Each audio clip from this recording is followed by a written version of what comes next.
Hi there, good morning, good afternoon, and good evening.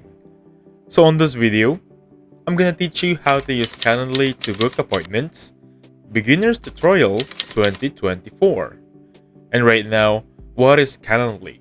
You might be asking basically what is the use of it. So basically Calendly is a scheduling automation platform with team-based scheduling, solutions and integrations of every department and advanced security features. Bottom line, think of Calendly and project management all together. It's not just setting up organizing events, it's not just reminding events for you, but you can organize your project management inside this one also. So basically, as you can see here, if I play this one, this is how it should look like inside. We have the calendar, of course, since it's going to be called Calendly. It's going to be more focusing in the calendar, but you can use team-based scheduling. You can sync up in seconds on what you're doing. And basically, that's it. Now, to get you a bit further, we're going to sign up right now, because I want to take you step by step here. Before we sign up, I'm going to ask you to stay until the end of the video so you can take note all of the steps I'm going to give you. Pretty important that you take note of the steps so you fully optimize Calendly. So first, we're going to check on the pricing. Let me just go to pricing right now and I'll meet you in there. So right now we have actually 4 pricings. So pick the perfect plan for your team. Currently I have free version, or will use the free version. So the free features is 1 event type with unlimited meetings, connect 1 calendar and basic integrations. So the main idea of the free trial is you can only use 1 in everything, 1 meeting, or rather 1 event type for unlimited meetings. You can customize your booking page anyways. So you can use a standard for testing the waters or just check temp or temp check. You have unlimited event types and limited meetings and so much more. You have the teams recommended and enterprise right here.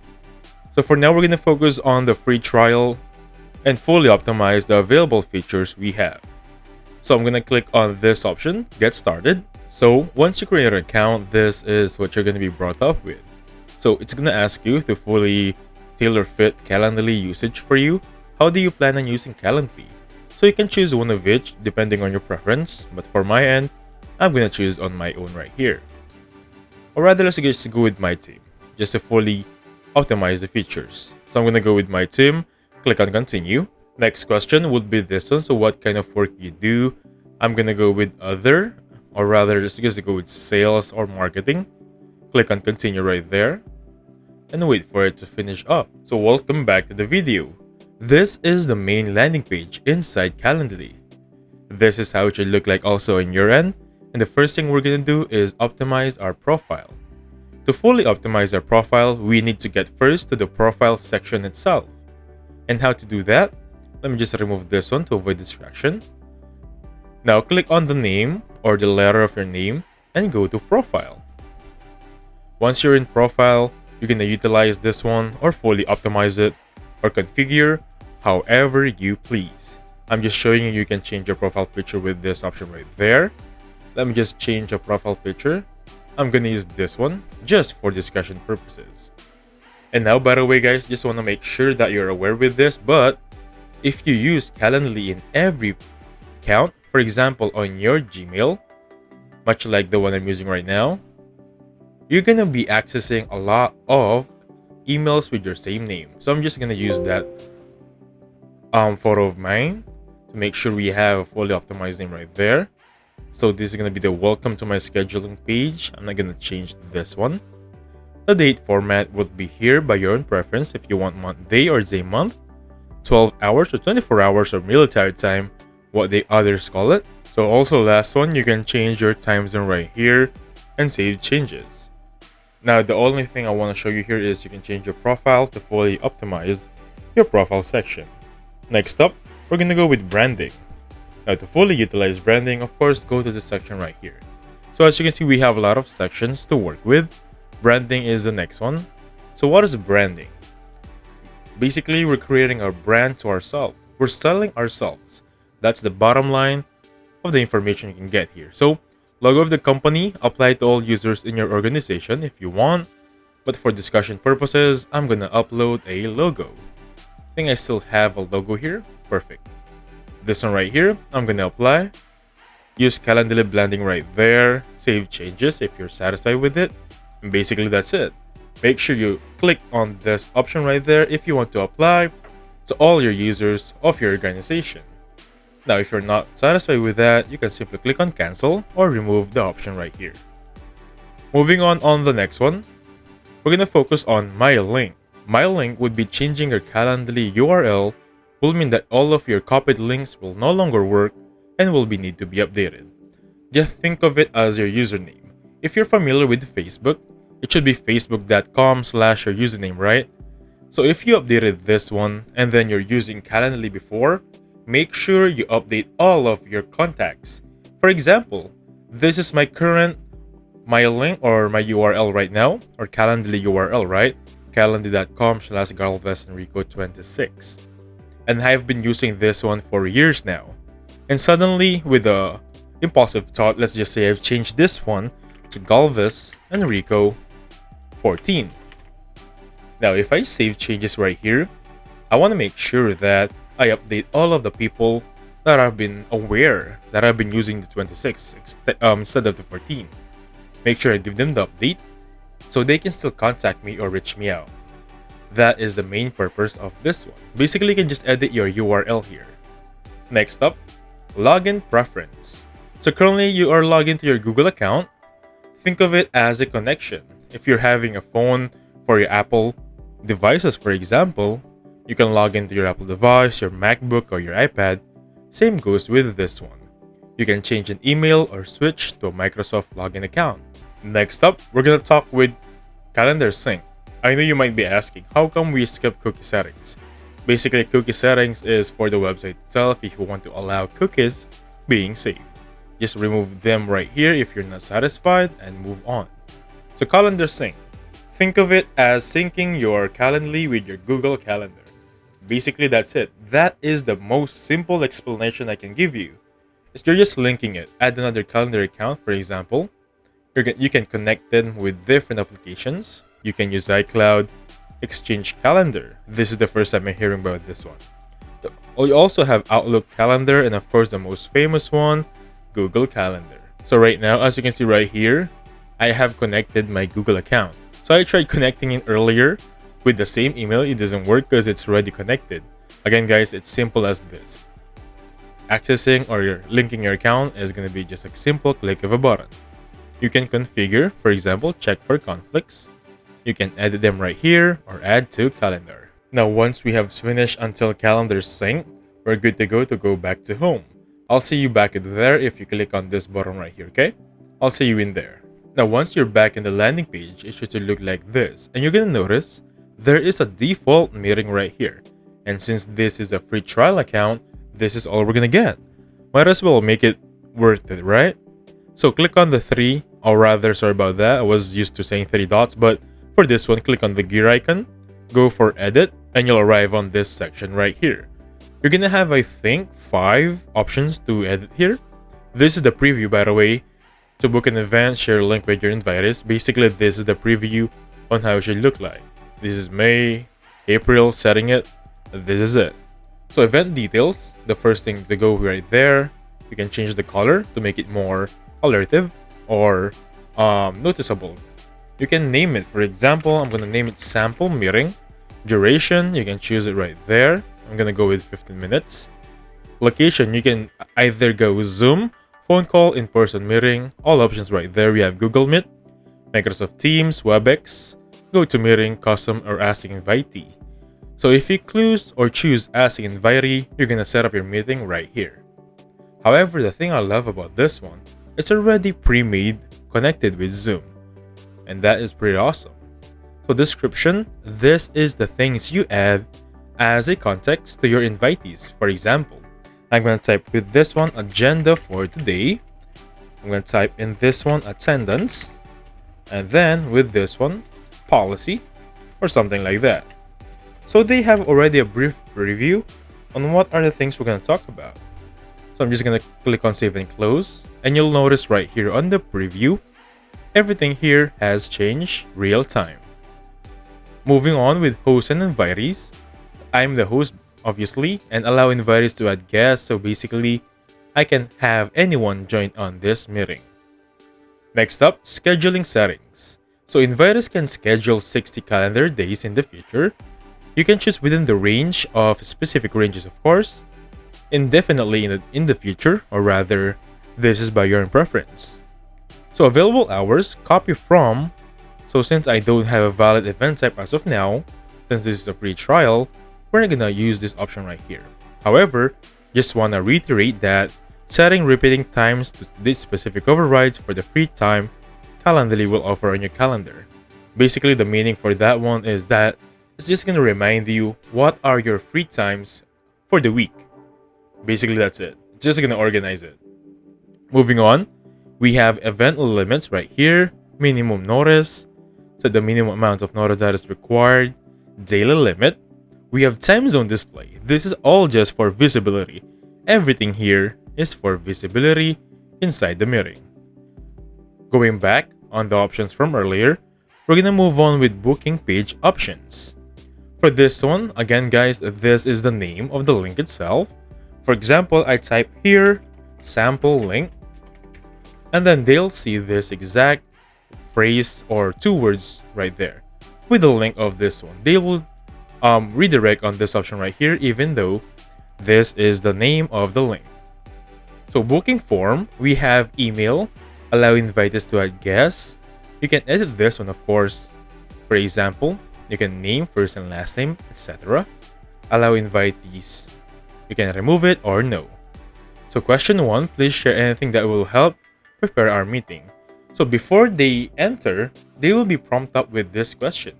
You can add a question, for example, sample question 2. And then I can click on record. So they need to answer this one before they can enter. So I have 1 line, 2 lines, multiple lines, etc. And moving on with the next one, you can also add an option for payment. Pretty awesome, right? So you can add anything here, PayPal, Gcash if you're familiar with that, or I think Venmo or Cash App or something. So you can go to integrations right there and connect a Stripe or PayPal to your Calendly.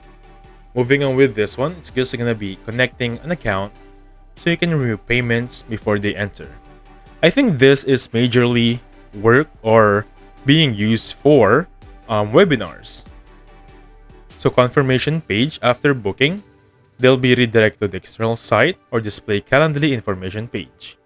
You can schedule under the event, add a custom link on this option right there.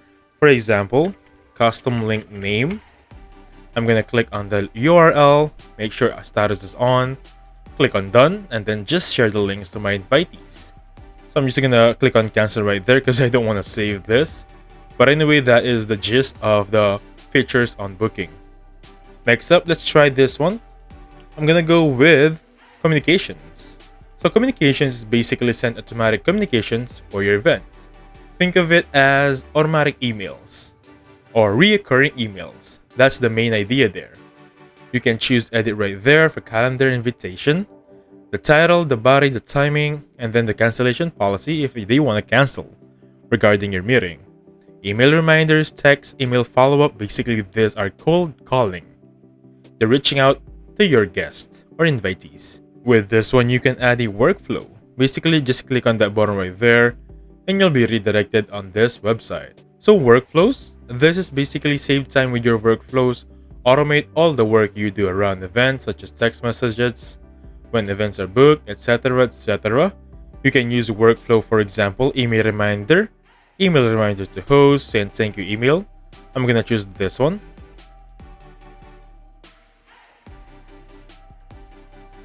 Now I'm gonna create a flow using a thank you email. I'm gonna go with this one, sample meeting, because I'm gonna choose the meeting I'm gonna add or integrate this specific workflow. So simply click on, sorry about that, I think I missed something, perfect, apply and click on save.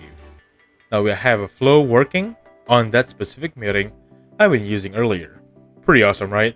And that is workflows for you. After everything we have tried earlier, you have successfully booked an event. Now, since we're just using the free trial, we can only have one sample event. But if you want to find a loophole, you can edit this one as much as you can, but that is going to be a hassle, even though it's going to be free, right? Anyway, if you have this, I think, standard plan, you can have unlimited events here. You can just copy and repeat everything here, or clone is the word I'm looking for. Now, if you copy the link right here, you can view on how the website or the event looks like on your trainees or invitees. So I'm gonna open it right there and check it right now. So this is how it should look like on the landing page. This is the attendance earlier that we created. And then with that one being said, let's go back on the landing page. Next up, for example, people are already scheduling events on your event. Pretty redundant, but basically that's it. You can check them on this option right here, scheduled events. Since I don't have anything created as of now regarding events or ongoing events, or rather people coming to my events, since I don't have it basically, I cannot see anything here just yet.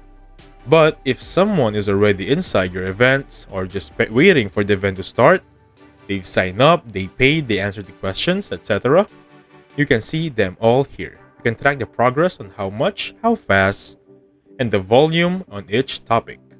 Pretty awesome, right? Next up, we're going to talk about workflows one more time. Earlier, I've created a workflow, but this one you can create a new one or edit the one you're already using. For example, edit or clone with this one. And since we only have a free trial, we cannot use workflows anymore if it's ending, or it has been ended, or rather expired. Please take note about this one and move on with integration and apps. So integration and apps are basically apps inside Calendly. We can install, for example, Gmail for workflows, HubSpot, pretty awesome this one, and MailChimp. I love this application. So please take note about those.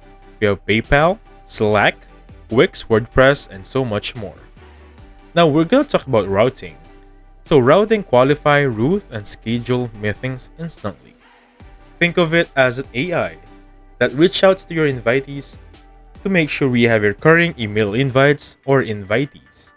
You can click on new routing form right there, start from scratch, or import a form. I'm going to start from scratch right now. Name this one sample meeting, create a form, and basically with this one you can add a question, phone number, save like that, add a question, you can choose for name, save like that. Pretty awesome, right? Click on next, logic with this one. I'm going to publish right now if I'm satisfied. And since I'm satisfied, I can copy the link and then I can just check the link right now. So this is how it should look like. So basically it's pretty simple right now since we didn't really spend so much time, but this is routing for you. Just ask their phone number and name, you can have their information so you can reach out to them on other days. That's the idea. Now let's talk about analytics. So analytics is basically the word from itself. You can check on the volume on how much popular your events are. That's the pretty simple explanation for it. You can customize, for example, enable or disable some authorizations. You can export this one and put it to your Excel to proper track it. But I said this, within Calendly is enough to track everything. So we're going to talk about availability now. So availability is basically scheduling from Monday to Friday. Regarding your events, you can schedule them here, enter the time zone, one event type, and create a schedule right here. Click on create, and with that being said, we have a new schedule. So working hours, sample meeting are scheduled right there. Now that everything has been said and done, go back on the landing page. So this is going to be the landing page again, right? So for example, you have unlimited events here. Let's just say you have 10. Your link will look pretty awesome.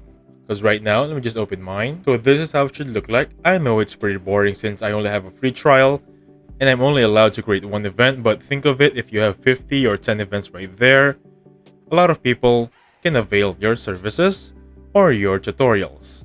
That being said, this is how you use Calendly for Beginners 2024's tutorial. Thank you so much for watching. Please hit the like button and subscribe. Catch you guys on the next one. Goodbye for now.